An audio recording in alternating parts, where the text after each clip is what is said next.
know, right over here, about that far down from this rock, there was one black stone that everybody would step on, and then down onto the beach. It was just a river.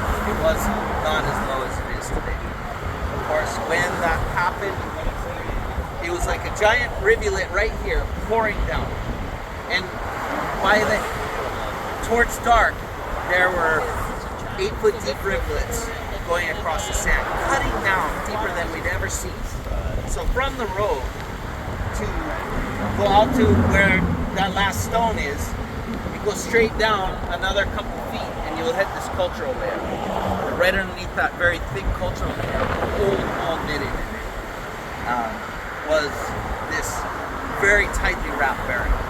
Very tightly, very robust. Until the water started hitting it in the head. Because it was right there where the water was cutting down. The water was cutting back, boom, another part would fall. By the time my brother got here with a couple of tools to help me out, boom, the burial, the popo fell down and broke. And that's where we started running and collecting. I called Ali, it's the other time I ever got reception here. He answered, and earlier that day they said, no touch him. I'm like, Ali, I'm watching Evie roll up and down in the surf, and there's hip bones float. And so there was all kinds of things going on, and my 12-year-old boy Finn was the one who was running back and forth. And Dad, I missed one. I'm like, don't worry, just go for the next one, pulling everything, trying to get the team. So it was really traumatic, but it was something that Ali's like, no, pick him up, go, you got my permission, go. And it kind of it was the reality of a conversation that was conceptual in these administrative meetings. Yeah. What were you going to say, Michael? I hear multiple versions. I told you that. Yeah. So there were Evie underneath the road. That's up you're there. Talking, oh, that's not right there. No. This was one that was This was the one that said, hey, I've been here for hundreds of years. So this one that was actually on... It wasn't washed out with the flood. It was about... But it wasn't... It was right here. It was right there. Alright. And it was deeper, like there was still this much between my head. It was at least 8 feet, maybe even 10 feet deep. It was very deep. Alright. So this is where we say kupuna buried here. So that's what I meant. It wasn't moved by the flood. It was uncovered by the flood. It was uncovered by the flood, by the cut, by the changes that had happened. But it's obvious that kupuna, when we look up and down, they couldn't have predicted this kind of climate change. This was a solid burial team. Kaaawa calls this a burial area. There's another example of why are we recognizing this as a space between and the most sacred site, Kaaawa, and Kanenelu is the marshy. And John Clark says that he interviewed a kupuna who told him that was the name of this place. And it's because of Ula Spring right here.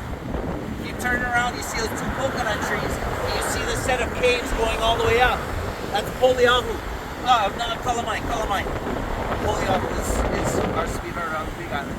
That is Pohukaina, the cave that runs right through to the mausoleum. And there used to be an entrance between those 2 coconut trees that the military buried up. John Morgan, our friends, told me that they used to go on 72-hour shifts, go in the bunkers, go into the cave, run to town, party for 2 days, come back, and switch shifts during the wartime era. Because this goes all the way through. So it is the burial caves, they call it the roof of Oahu. Where else does it come out? There's the story of the tapa beater that was dropped in this spring that pumped out in Pu'uloa on the other side by, the plantation village over there has the spring. Some lady found it. The owner of it was walking and heard her tapa beater, her tapa board, and said, that's mine. And the lady said, nah, it came out of the spring. She said, just wait, let's make a pool. Made a bundle, brought it over here, put it in the... 2 weeks later, it showed up over there. Connected straight through the island. But it's just, again, there's supposed to be an entrance to Pohukaina inside the water up here, too. This is just the things that I've gathered over time. This is just an example of, it's been there. I proposed to my wife there 22 years ago. These sands, nobody thought they would ever go away. but the changes in the landscape, the slightest changes, cause the water to run a different way. And that was an event. That was an event that we couldn't have predicted. Now the ones over there, you'll see, are definitely in DOT. That's what I got called out. All right. So we can walk up there if you want. Nice.